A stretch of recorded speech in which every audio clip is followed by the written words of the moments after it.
Nora Whitfield sat alone in a diner booth with her phone face up on the table, a message typed out and never sent.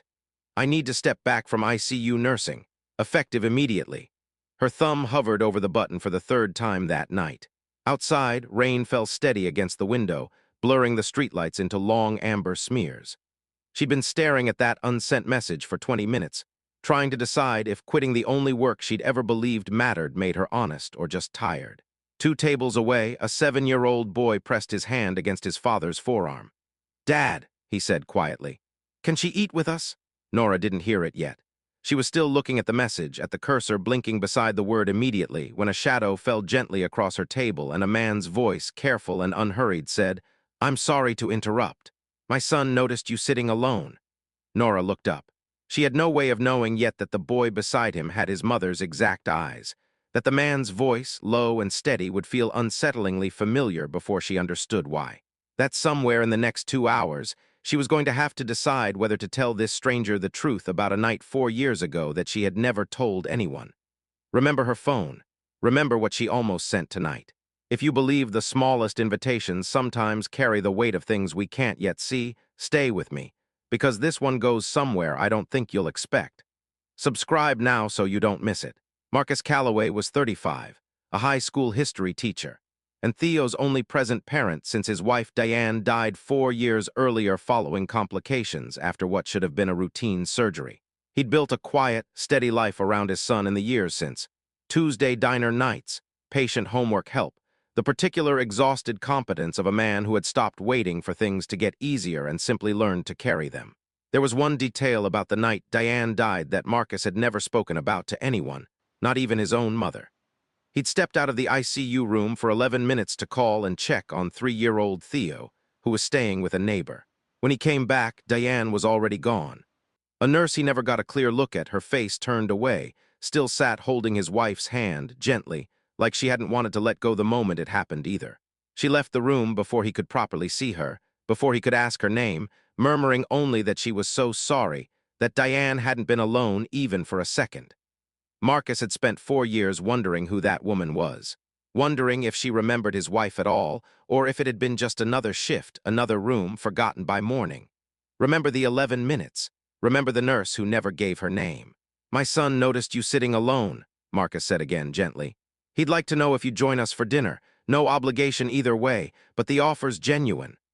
Nora looked past him at Theo, watching her with an open, hopeful, unguarded expression that undid something in her she hadn't expected.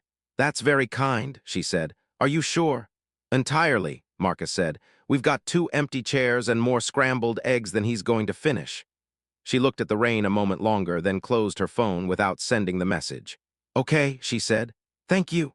She was 32, a critical care nurse, though she didn't say that part yet. She let Theo explain at length why scrambled eggs were superior to all other egg preparations, and found herself laughing, a real laugh, the kind that briefly reorganized a face that had been serious for too long. "He said you looked lonely," Marcus told her, a little apologetic. "He's 7. He doesn't have the filter that tells adults not to say things out loud." "He wasn't wrong," Nora said quietly. "That's what you do when someone looks lonely," Theo said with the complete conviction of someone stating an obvious fact. "You invite them." "Your dad teach you that?" Theo considered this seriously. "He does it too. I think we both just know it." Marcus, hearing this, felt something quiet move through him, the specific feeling of being seen accurately by someone who'd known him 20 minutes. "My wife used to say something like that," he said, after a pause, testing whether the evening had room for it.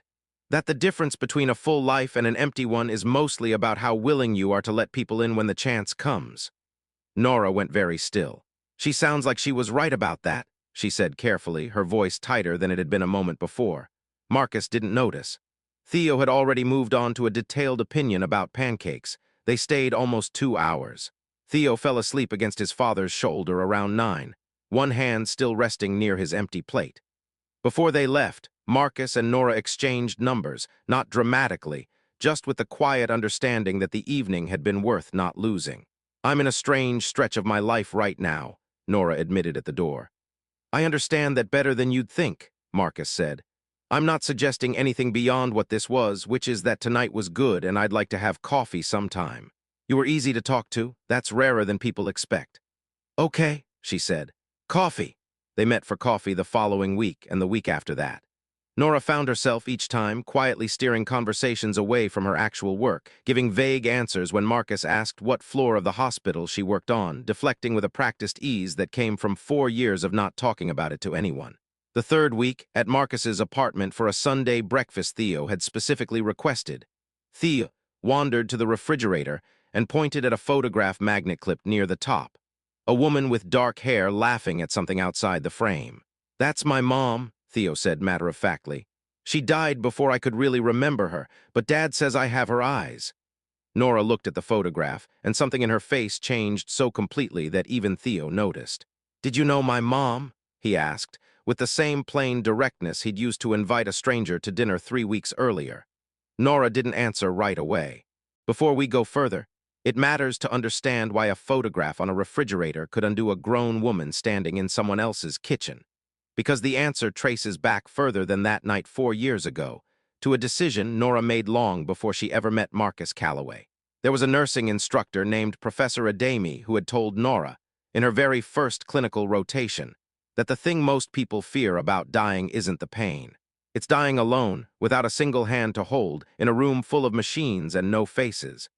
Adami made every student in that rotation sit with a dying patient for a full shift, just to sit, just to hold a hand, no charting, no tasks. Nora had never forgotten it. There was Nora's own grandmother, years earlier, who passed in a hospital hallway during a shift change. No family present, no nurse nearby, because the staff had been stretched too thin that night to notice in time. Nora had been 14.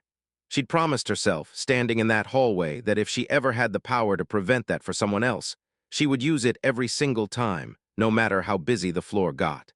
That promise was the entire reason Nora had stayed in the room with a dying woman named Diane Calloway 4 years earlier, past the end of her shift, holding a stranger's hand so she wouldn't be alone in the 11 minutes her husband had stepped away. None of them, not Adami, not her grandmother, were in that ICU room the night it mattered. All of them were. "I have to tell you something," Nora finally said, still looking at the photograph. "And I need you to let me finish before you say anything." Marcus set down the coffee pot slowly. "Okay. I was an ICU nurse 4 years ago at Sacred Heart," she said. "I worked nights. There was a woman in room 412 who came in after a routine surgery went wrong. Her husband had stepped out for a few minutes to check on their little boy." Her voice caught. "I was the one with her, at the end. I held her hand so she wasn't alone for those 11 minutes. I never told him my name. I didn't know how." The kitchen went completely silent. Marcus's face had gone pale, his hand still on the coffee pot, not moving. "Diane," he said quietly. "You were with Diane."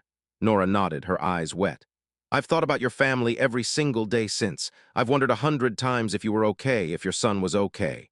I saw her photograph 3 weeks ago on your refrigerator, and I didn't know how to say anything without it feeling like I'd been hiding it.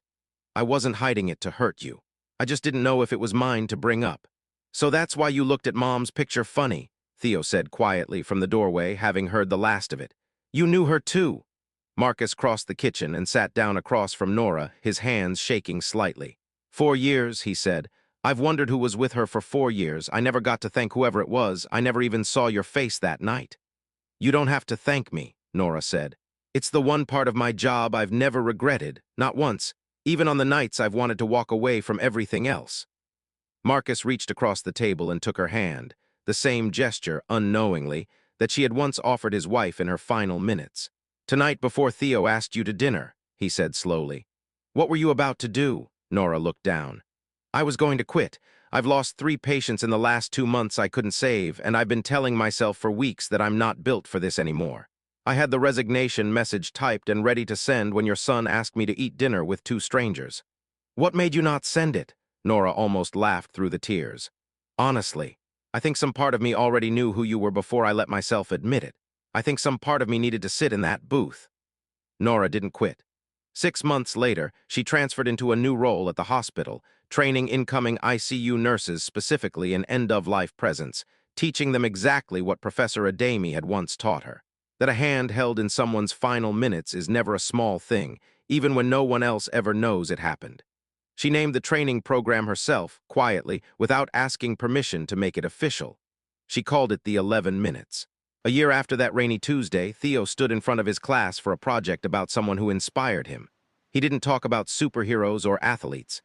"There's someone named Nora," he read from his notes, his voice small but sure. "She used to hold the hands of people who were dying, even when their families weren't there yet.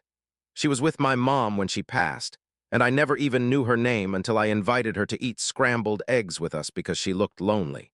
I think that's the strangest and best thing that's ever happened in my whole life. Sometimes you help someone without knowing you already helped them a long time ago." Marcus, in the back of the classroom, reached for Nora's hand without needing to say anything at all. Some kindness travels backward before it travels forward, holding a stranger's hand years before you ever learn their name, and waiting quietly for the moment life finally brings the two of you back into the same room. If this one reached you, tell us in the comments about a stranger's kindness you never got to properly thank. Welcome to Heartverse. We're glad you're here.